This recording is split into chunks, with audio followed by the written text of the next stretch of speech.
ये होती है असली जिंदगी। एक आदमी ने बस एक बड़ी चट्टान को देखा और ठान लिया कि इसे ही अपना घर बना लेगा। अब वो हर रोज आराम से चाय पी सकता है, मछली पकड़ सकता है और जंगल के फल खा सकता है। लियो, उम्र 28, अपने गांव में सूखे की वजह से मछली नहीं पकड़ पा रहा था, इसलिए रातों रात जंगल की तरफ निकल पड़ा। रास्ते में उसने एक गुफा देखी और तुरंत तय किया कि यहीं डेरा जमाना है। गुफा थोड़ी तंग थी, मगर थोड़ी मेहनत से उसे अच्छा ठिकाना बनाया जा सकता था। उसने सबसे पहले अपनी जरूरी चीजें टांग दी, फिर अंदर की घास फूस साफ की। सांप या चूहे नहीं मिले और मिट्टी भी सूखी थी, ये राहत की बात थी। जल्दी ही जगह काफी साफ और समतल हो गई। फिर वो जंगल से गिरे हुए लकड़ी के तने लाया। छोटी छोटी टहनियां भी काट ली ताकि काम आए। क्योंकि सफर में सारा दिन निकल गया था, इसलिए उसने सबसे पहले एक लकड़ी का पलंग बनाया। साधारण ढांचा था, दोनों तरफ बीम में छेद कर खूंटियां ठोक दी और बीच में लकड़ी फिट कर दी। काम चल ही रहा था कि हल्की बारिश शुरू हो गई। नमी बढ़ने लगी तो उसने आग जलाई और थोड़ा आराम किया। पानी की बोतल खत्म हो चुकी थी, मगर उसने उसे फेंका नहीं। लकड़ी का कोयला, पत्थर और मिट्टी डालकर उसने उसी बोतल से फिल्टर बना लिया। इससे उसे पीने लायक साफ पानी मिल गया। खाने को उसने जड़ें चबाई और जंगल से कुछ खट्टे जामुन तोड़े। पेट भले न भरा हो,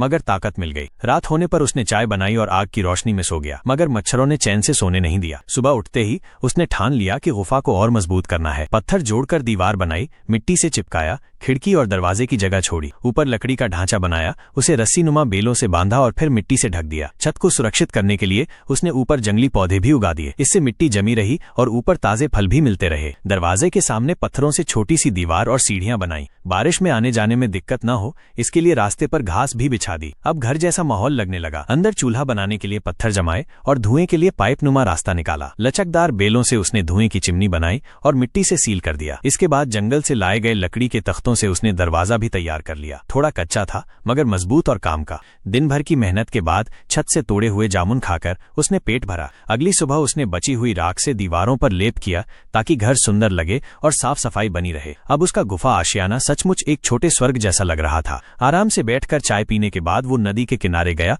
और चारा डालकर मछली पकड़ ली। भले बड़ी मछली न मिली हो, मगर रात के खाने के लिए काफी थी। उसने उसे सीधे आग पर भून लिया और गर्मा गर्म खा लिया। कई दिनों के सूखे खाने के बाद ये उसके लिए दावत जैसा था। खाना खाकर उसने चूल्हे में आग सुलगाई और चैन की नींद सो गया अपने नए घर जंगल की उस गुफा में।